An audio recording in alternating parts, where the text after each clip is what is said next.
Монгол Улсын ерөнхийлөгч Ухнагийн хөрс бүхий санаачлагаар хамгаалагдж буй нуур голын товч танилцуулга. Хөвсгөл нуурыг хамгаалах цогц ажил. Монгол Улсын ерөнхийлөгч Ухнагийн хөрс бүхий санаачилсан хөвсгөл нуурыг хамгаалах цогц ажлын хамгийн чухал нь хөвсгөл нуурт живсэн машин техникийг татан гаргах ажил юм. Энэхүү ажил 3 жил үргэлжлэн хөвсгөл нуурт живсэн 11 машин техникийг татан гаргав. Эдгээр живсэн машин техникт байсан нийт 50 тонн бензин шатгууныг эрсдэлгүй болгож цэнгэг үст хөвсгөл нуураа аюултай бохирдлоос хамгаалж чадлаа.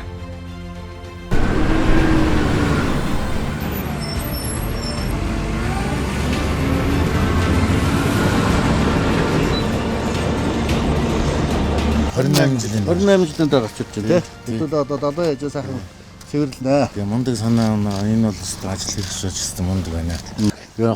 Ганц хоёр дугаар дотроод жисэн шатхуунгуу гарч иж устаа ирүүд яана гасалтан дэж бохирдуучлаад нэг сэтгэлийн шаналтай зовж байгаас нь бүгд гарч ирсэн байлаа. Шатхуунтайгаа гарч ирсэн бүгдийн бичлэмжтгийн бүгдийн задраг. Тэгээ бүр машинд бүр ахаал хайр үрээд одоо далайн ээж юм бохирдуулсангүй ирлээ. Одоо ингээ би сэтгэл санаа тайван далайн ээжтэй залбираа явуулж захтвал би хаан сэтгэл тайван. Тэгээ тэгсэн бохирдуулсан бол одоо яана бас личнэм талаавал зайлуулж одоо бодогдоод явна шүү. Хөвсгөл нуурыг хамгаалах цогц ажил үргэлжилж байгаа бөгөөд 2025 оноос эхлэн хөвсгөл нуурын ойн сан хамгаалах ажлыг эхлүүлэхээр төлөвлөлтийн шатанд явж байна. Мөн хөвсгөл нуурыг хамгаалах үндэсний чуулганаас гаргасан зөвлөмжийн дагуу олон ажлуудыг хийж хэрэгжүүлж байна. Ганган нуурыг хамгаалах цогц ажил. Одоогоос 8 жилийн өмнө ганган нуурын экосистем доройтож ширгэх аюулд орсон. 2017 онд тухайн үеийн ерөнхий сайд одоогийн ерөнхийлөгч Хүрэлсүх ганган нуурыг хамгаалах ажлыг эхлүүлж ганган нуурыг бохирдол ширгэлтээс хамгаалах урсцыг сайжруулах төслийг хэрэгжүүлсэн юм. 2017 онд ганган нуур орчмын гидрологийн болон улсын балансын судалгааны ажил хийгдсэн.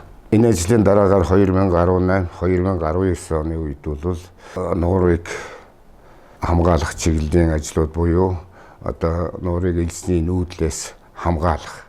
Нууран дээр одоо олон хэмжээний мал хүн цугларч технологийн ачаалал нэмэгдсэнийг багасгах, тараан байршуулах. Тэгэхээр энэ дээр бол шуурхай арга хэмжээ авч хэрэгжүүлж өгсөн засгийн газарт бол тухайн үеийн засгийн газарт талархал илэрхийлэх зүйтэй гэж би хамтран ажилласан судлаачдынхаа өмнөөс бол хэлмээр байна.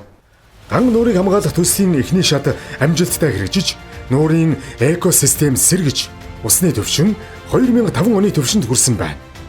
2024 онд ганган нуурыг хамгаалах ажлын 2 дугаар шатыг эхлүүлсэн юм. Ганган нуурыг хамгаалах цогц ажлын хүрээнд энэ жил дараах ажлуудыг хийж хэрэгжүүлнэ. Үүнд их булгуудыг сэргээх, нуурын эрг орчмыг чулуужуулах, нуурын хамгаалалтын 3.1 км үргэлжлэх ойн зурвас байгуулах, шувуу харах цамхаг байгуулах ажлуудыг хийж хэрэгжүүлнэ. Ийхүү ганган нуурыг хамгаалах цогц ажил үргэлжилсээр байна. Тэгээ энэ бол манай орны хувьд тал хийдийн бүсэд байдаг. Тэгээд экологийн чухал одоо ачаал бүрдэлтэй. Тэгээд 10 сарын одоо хэлэлцэрт тусгацсан манай цөөхөн ус намграх газруудын нэгтэй ганган орсон. Тэгээд нүүдлийн шувууны санд байдаг. Энийг одоо хамгаалах талаар хийгдсэн ийм томоохон ажил гэж үсэж болно. Өгийн нуурыг хамгаалах цогц ажил. Монгол Улсын ерөнхийлөгч Ухнагийн хөрс бүхий санаачлагаар Архангай аймгийн өгийн нуурыг хамгаалах цогц ажлыг 2024 онд эхлүүлсэн юм. Өгийн нуурыг хамгаалах цогц ажлын хүрээнд энэ жил дараах ажлуудыг хийж хэрэгжүүлнэ. Нуурын ёроолд байгаа их хэмжээний загасны төмөр торуудыг татан гаргана. Нуурын усархаг намагтай хэсгийг хашаална. Нуурын цутгал гол болох хөгшин орхон голын урсцыг сайжруулна. Нуурын эргийн дахин төлөвлөлт хийж хүний буруутай үйл ажиллагаанаас үүдэлтэй бохирдлыг арилгана. Ийхүү өгийн нуурыг хамгаалах цогц ажил үргэлжилсээр байна. Хэрлэн голыг хамгаалах цогц ажил. Монгол улсын ерөнхийлөгч Хүрэлцэвхийн санаачилгаар Монгол орны зүүн бүсийн амин судас болсон Хэрлэн голыг хамгаалах ажил 2022 онд эхэлжээ. Хэрлэн голыг хамгаалах ажлын хамгийн чухал шийдвэр бол Хэрлэн гол болон их цутгал голууд дээр ашигт малтамлын зөвшөөрөл олгохыг хатуу хориглосон юм. 2025 онд Хэрлэн голыг хамгаалах ажлын хүрээнд дараах ажлыг хийн. Их цутгал голуудын урсцыг сайжруулна. Татмын нууруудыг сэргээн. Мөн Хэрлэн голыг хамгаалах ажлын эсхийн хуралдаанаас гаргасан бусад хамгааллын ажлуудыг хийж хэрэгжүүлнэ.